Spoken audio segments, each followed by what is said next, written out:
परम प्रेममय जुग पुरुषोत्तम श्री श्री ठाकुर अनुकूल चंद्रेर आतुल रांगा चरण जानाई आमार शतकोटी दंडवत प्रणाम। जय गुरु सकल इष्टप्राण दादा मायरा। दिन एसेছে শরীর নিয়ে ভাবার, আর কিন্তু শরীরটাকে হেলায় ফেলায় নষ্ট করা যাবে না। এই শরীরের যত্ন যদি আপনি এখন থেকে নেওয়া স্টার্ট না করেন তাহলে কিন্তু খুবই মারাত্মক বিপদ আপনার সামনে উপস্থিত হতে চলেছে। তাই শরীরের যত্ন অতি অবশ্যই কিন্তু আজ থেকে নেওয়া শুরু করুন। আজকে এমন একটা ব্যাপার চলে এসেছে বর্তমান পরিস্থিতিতে, মানে আমাদের খাদ্যাভ্যাস থেকে শুরু করে আমাদের যে দৈনন্দিন জীবনের যে নিত্য রুটিন, সেগুলো এমন একটা পর্যায়ে এসেছে যে আমাদের শরীরটাকে আমরা তিলে তিলে ধ্বংস করছি। আমরা হয়তো অনেকে বুঝতে পারছি, কিন্তু তারপরেও সেই শরীরটাকে আমরা কিন্তু ধ্বংস করছি, সেই শরীরের যত্ন আমরা করছি না। পরম দয়াল যুগ পুরুষোত্তম শ্রী শ্রী ঠাকুর অনুকূলচন্দ্র আমাদেরকে শরীরটাকে মন্দির জ্ঞানে পূজা করার কথা বলেছেন, শরীরটাকে মন্দির রূপে তৈরি করার কথা বলেছেন, কিন্তু আমরা কজন সেই শরীরটাকে যত্ন করছি। আজকে এমন কিছু কর্মের কথা বলবো যেটা ভোরবেলা আপনারা পালন করবেন, যার মধ্য দিয়ে সহজেই আপনার যৌবনটা টিকবে এবং বিভিন্ন রকম সমস্যা থেকে মুক্তি লাভ করবেন। সহজেই রোগ প্রতিরোধ ক্ষমতা বাড়বে, আপনার শরীরে গ্ল্যামার বেড়ে যাবে, পেটের সমস্যা দূর হবে, পায়খানা যদি সমস্যা থাকে দূর হবে এবং সহজেই আপনাদের শরীর কিন্তু সুস্থ সবল থাকবে। পরম দয়াল যুগ পুরুষোত্তম শ্রী শ্রী ঠাকুর অনুকূলচন্দ্র ভোরবেলা উঠে বেশ কিছু কর্মের কথা আমাদেরকে বলেছেন। সেই কর্মগুলো কিন্তু আমাদের প্রত্যেকেরই পালন করতে হবে।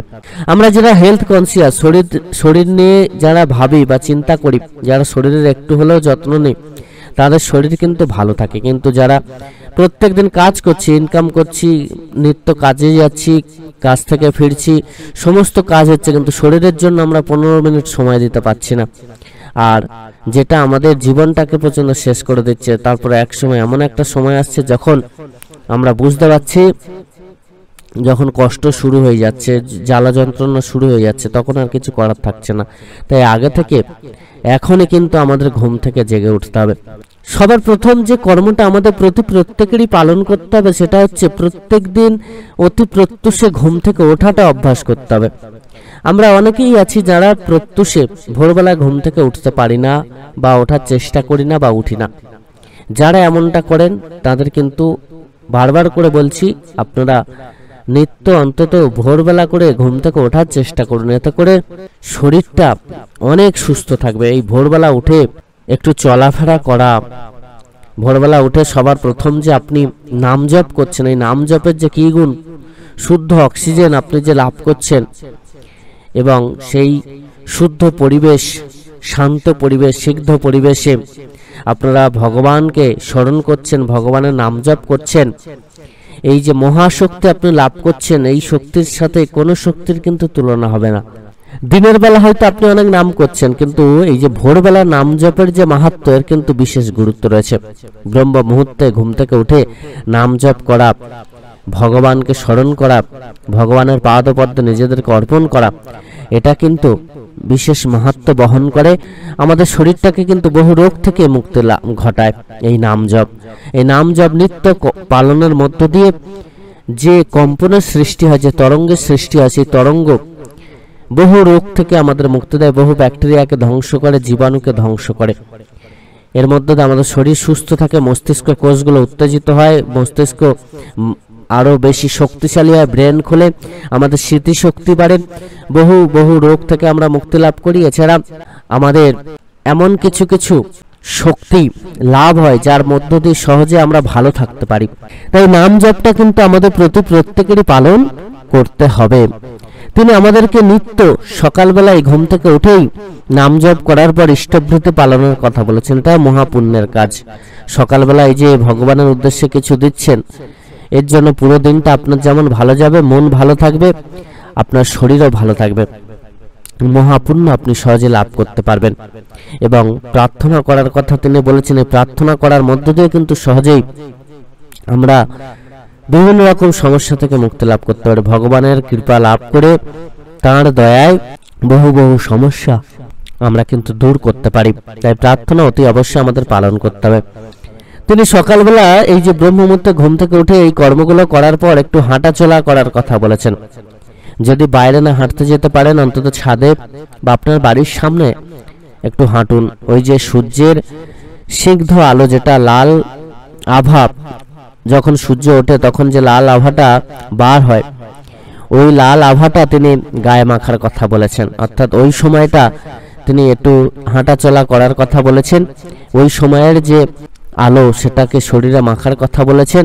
এবং সকালবেলা এই হাঁটাচলা করার পর, ওই রোদ্দুর গায়ে লাগানোর পর আপনারা কিন্তু একটু যোগ ব্যায়াম করবেন। এই যোগ ব্যায়ামটা পরম দয়াল যুগপুরুষোত্তম শ্রী শ্রী ঠাকুর অনুকূলচন্দ্র নিজে করে করেই আমাদেরকে শিক্ষা দিয়েছেন। তিনি ভোর ভোর হাঁটাচলা করতেন এবং সেই কর্মটাই কিন্তু আমাদেরকে বলেছেন।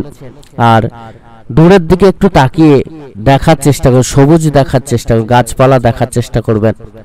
এতে করে আপনার পুরো দিন ভালো কাটবে, মনটা দেখবেন আরো চনমনে হবে এবং মহা সমস্যা থেকে কিন্তু মুক্তি লাভ করবেন। চোখের জ্যোতি খুলবে, চোখের বিভিন্ন সমস্যা থেকে আপনারা কিন্তু মুক্তি লাভ করবেন। এছাড়া ভিটামিন ডি শরীরে যেটা খুব দরকার, সেটার উৎস আপনারা কিন্তু পেয়ে যাচ্ছেন। শরীরে ভিটামিন ডির অভাব কিন্তু দূর হবে। ভোরবেলা উঠে আরো একটি বিশেষ কর্ম কিন্তু আপনারা করবেন, সেটি হচ্ছে পশু পাখির উদ্দেশ্যে কিছু খাবার, জল, সেটাকে গৃহের সদর দরজার বাইরে দেবেন বা বাড়ির ছাদে বা চালে রেখে দিতে পারেন। এতে করে মহা সমস্যা থেকে আপনারা মুক্তি লাভ করবেন। তিনি সকালবেলা আমাদেরকে ছোলা, বাদাম এগুলো খাওয়ার কথা বলেছেন, থানকুনি পাতা এগুলো খাওয়ার কথা বলেছেন। এছাড়া মধু সহযোগে ক্ষীরা বা শসা খাওয়ার কথা বলেছেন। এগুলো কিন্তু অতি অবশ্যই করবেন। এই জিনিসগুলো খাওয়ার মধ্য দিয়ে আপনার যৌবন কিন্তু বজায় থাকবে।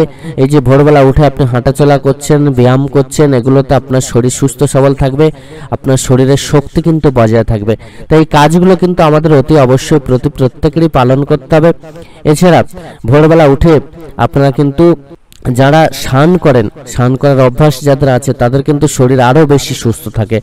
শাস্ত্র বলছে যে ভোরবেলা উঠে স্নান করলে সহজেই বহু রোগ থেকে মুক্তি লাভ করা যায়। কিন্তু বর্তমানে অনেকের এই স্নান করলে ঠান্ডা লেগে যাওয়ার সমস্যা দেখা দেয় বা অনেক রকম সমস্যা হয়, তাদের ক্ষেত্রে আলাদা। যারা স্নান করার অভ্যাস আছে তাদের আর কোনো সমস্যা হয় না, তো তারা কিন্তু এই কাজটা অতি অবশ্যই পালন করার চেষ্টা করবেন। সকল ইষ্টপ্রাণ দাদা মায়েরা, পরমপিতাকে সাথে নিয়ে চলুন, পরমপিতার আদেশ নির্দেশগুলো মেনে চলুন। পরম দয়াল যে বিশেষ কর্মগুলো করার কথা বলেছেন সেগুলো পালন করুন।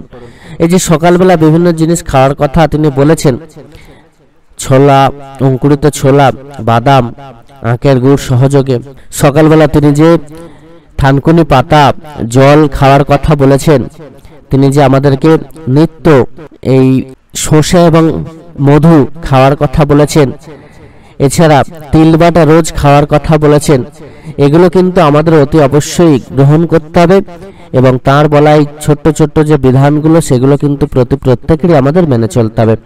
আর এর মধ্য দিয়ে সহজে আমরা সকল সমস্যা থেকে কিন্তু মুক্তি লাভ করতে পারি। সকল ইষ্টপ্রাণ দাদা মায়েরা প্রত্যেকে খুব ভালো থাকবেন। পরম দয়াল আপনাদের প্রত্যেকের মঙ্গল করুন। জয় গুরু বন্দে পুরুষোত্তমম।